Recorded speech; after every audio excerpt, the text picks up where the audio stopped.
Hello friends, welcome back to Phataphat Samayal. நம்ம சேனலில் இன்றைக்கி நோம்பு கஞ்சி கறி சேர்க்காமல் ரொம்ப பேசிக்கான வெர்ஷன் சீக்கிரமாக எப்படி செய்யறதுன்னு பார்க்கலாம். வாங்க ரெசிபிக்குள்ளே போகலாம். அரை கப் அளவுக்கு சீரக சம்பா அரிசி எடுத்திருக்கேன். பச்சரிசி கூட எடுத்துக்கலாம். 1/4 கப் அளவுக்கு பாசிப்பருப்பு, 1 டேபிள் ஸ்பூன் அளவுக்கு கடலைப்பருப்பு சேர்த்து அலசி ஊற வைக்கிறதுக்கு தண்ணி ஊற்றிக்கலாம். 1 டீஸ்பூன் அளவுக்கு வெந்தயம் சேர்த்துட்டு 20 நிமிஷம் வரைக்கும் ஊற வச்சுக்கலாம். ஊற வைக்காமல் கூட செய்யலாம். இப்போ ஒரு ப்ரெஷர் குக்கரில் 2 டேபிள் ஸ்பூன் எண்ணெயும் 1 டேபிள் ஸ்பூன் நெய், பட்டை, ஏலக்காய், கிராம்பெல்லாம் சேர்த்து நறுக்கி வச்சுருக்கிற ஒரு பெரிய வெங்காயத்தை சேர்த்து வதக்கிக்கலாம். ரொம்ப வதக்கணும்னு அவசியம் கிடையாது. இப்போது 3 பச்சை மிளகாய் சேர்த்துக்கலாம். அது கூட பச்சை மல்லாட்டை இல்லாட்டினா வறுத்த மல்லாட்டை எது இருந்தாலும் 1 டேபிள் ஸ்பூன் சேர்த்துக்கோங்க.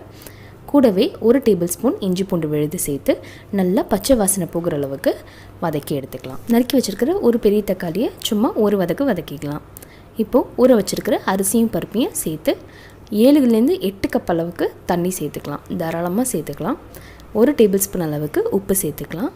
இப்போது ரவுண்டாக நறுக்கி வச்சுருக்கிற ஒரு கேரட்டையும் சேர்த்துக்கலாம். தேவையான அளவு மல்லித்தழையும் புதினா தழையும் சேர்த்து ஒரு மிக்ஸ் பண்ணி விட்டுக்கோங்க. இப்போது ப்ரெஷர் குக்கரை மூடி ஹை ஃப்ளேமில் ஒரு விசில் வந்ததுக்கப்புறம் சிம்மில் ஒரு 20 நிமிஷம் வேக விடுங்க.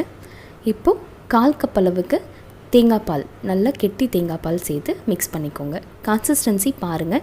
ரொம்ப திக்காக இருக்கிற மாதிரி இருந்தாக்கா உங்களுக்கு தேவையான அளவு தண்ணி ஊற்றி ஒரே ஒரு கொதி விடுங்க. தேங்காய் பால் ஊற்றுறதுக்கப்புறம் ஒரு கொதி விட்டால் போதும். அவ்வளோதான், நம்ம நோம்பு கஞ்சி சிம்பிள் அண்ட் குவிக்காக ஈஸியாக ரெடி ஆகிடுச்சு. இது பள்ளிவாசலில் கிடைக்கிற ரொம்ப பேசிக் வெர்ஷன் தான் இது. இதுலேயும் மசாலா கஞ்சி இருக்குது, கறி கஞ்சி இருக்குது, இந்த மாதிரி நிறைய வெரைட்டிஸ் இருக்குது. அதையும் நான் போஸ்ட் பண்ண ட்ரை பண்ணுறேன். கஞ்சி ஸ்டார்டிங்கில் பார்க்க தண்ணியாக இருக்கிற மாதிரி இருக்கும். பட் புழுங்க ஆறுச்சு அப்படின்னாக்கா கொஞ்சம் கெட்டித்தன்மை கொடுக்கும். அதால் கொஞ்சம் தண்ணியாகவே வைங்க.